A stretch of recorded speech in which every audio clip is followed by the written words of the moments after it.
ہلکی پھلکی رنجش اور معمولی ناچاقی تو تقریباً ہر گھر میں کبھی کبھی ہو ہی جاتی ہیں، لیکن بات اس وقت بگڑتی ہے جب بندہ جھگڑے کے دوران حدود کو پامال کرتا ہے،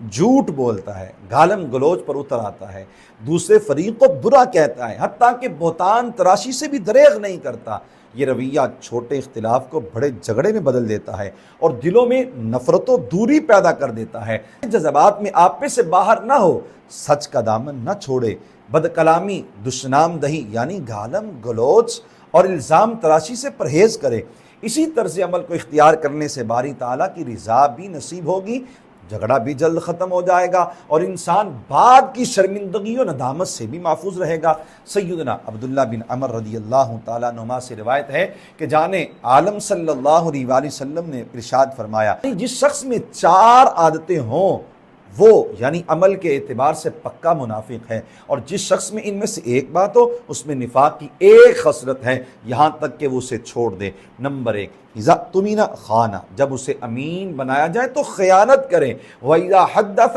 کذب، جب بات کرے تو جھوٹ بولے، واذا عاہد غدر، جب وعدہ کرے تو دھوکہ دے یعنی وعدہ خلافی کرے، وَإِذَا خَاصَمَ فَجَرَ، اور جب جھگڑا کرے تو حق کا دامن چھوڑ دے یعنی گالی دے اور بری باتوں کا الزام لگا